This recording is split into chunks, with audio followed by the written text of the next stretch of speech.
Hey everyone, today we're jumping into a pretty epic one-week trip through India's famous Golden Triangle. We're going to follow along with a traveler's blog to really get a feel for what this incredible journey is like on the ground. So that's the big question, right? What is it really like to try and see three massive historic cities in just 7 days? Well, we're about to find out. Let's trace their steps through Delhi, Agra, and Jaipur and get a real sense of the sights, the sounds, and, of course, the stories. Okay, let's dive right in. The story kicks off as the plane is landing, descending into this foggy, kind of grayish New Delhi sky. And right from that first moment, it's just a total sensory overload, an immediate plunge into this world of beautiful, chaotic energy. And I mean, just look at this itinerary for the first 2 days. It is absolutely packed. We're talking temples, mosques, monuments, tombs, bustling markets. Talk about hitting the ground running. They were clearly not wasting a single second. And this quote, this just perfectly sums up the vibe of the city. It came from the group's driver, a guy named Manish. According to the blog, the sound of honking is just constant, and the traffic is so intense that at one point, even an ambulance had a hard time getting through. It's the definition of organized chaos. So, how do you even get around in all that? You hop on a rickshaw, of course. The traveler describes this just wild experience of gliding through a super crowded market, and it was like the rickshaw just parted this sea of people. Everyone just instinctively moves. It's an amazing metaphor for the city's natural flow. But it wasn't all just noise and crowds. There were these really quiet, profound moments too, like standing inside the massive grand tomb of the Mughal Emperor Humayun. The traveler was just struck by how simple and, well, human-sized the actual marble tomb in the center was. A pretty powerful reminder that even the greatest kings are, just people. Okay, so after Delhi, the journey heads south to Agra. This is the heart of the once mighty Mughal Empire, and really, it's a city that's all about its absolutely staggering architectural legacy. First up was Agra Fort, and the scale was just mind-blowing. The traveler even compares it to other famous historical sites, saying that the huge, sturdy walls of Agra Fort made a place like the Croton in Yogyakarta seem almost flimsy by comparison. It really puts things into perspective, a tangible piece of a truly great civilization. And then you get this incredibly poignant, almost cinematic moment. From a window inside Agra Fort, the group catches their very first glimpse of the Taj Mahal off in the distance. And it's just haunting to think that this is the exact same view that the Emperor Shah Jahan had during his final years, imprisoned and looking out at the monument he built for his wife.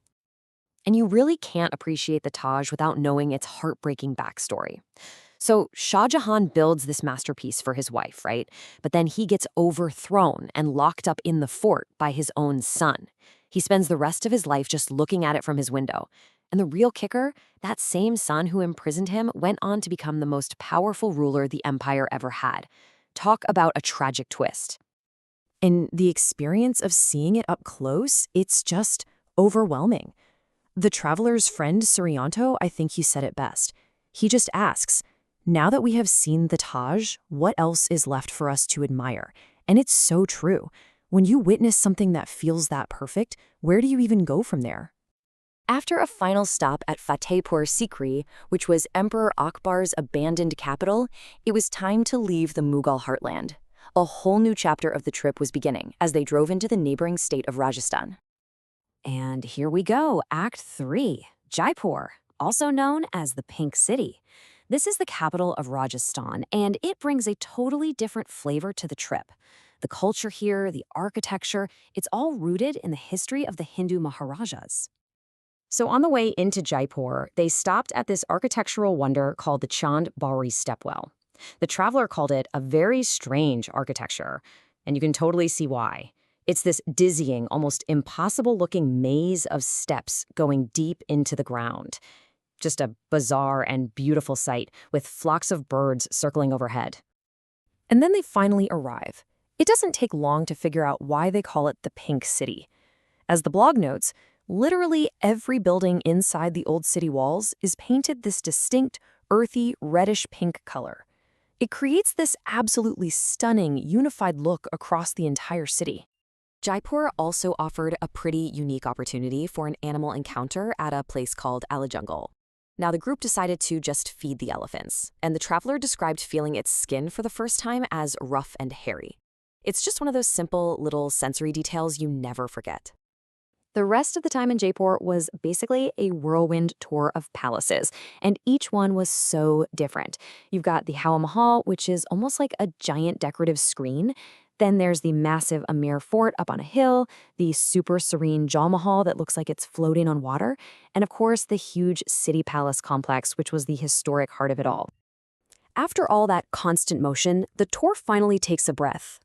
For the last night, the group checked into a hotel in a place called Neemrana, which was actually a converted medieval fort.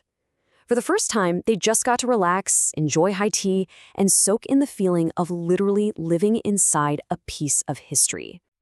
So this brings up a classic traveler's question, one that I'm sure we've all faced. After a full week of eating amazing, authentic local food, what do you find yourself craving for that very last meal? And the answer is chilies. Yep, you heard that right.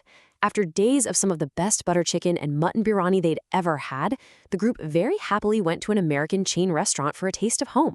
It's just a funny, perfect, and honestly super relatable way to end the food journey. So what's the big takeaway from this incredible week? Well, it was a whirlwind of history, chaos, and some truly profound beauty. But you know what? It didn't satisfy the travelers' curiosity about India. It just made them want to see more. The trip ends not with a final statement, but with a new question: where to next? And that's a perfect reminder that sometimes one week is just enough to make you realize how much more there is to explore.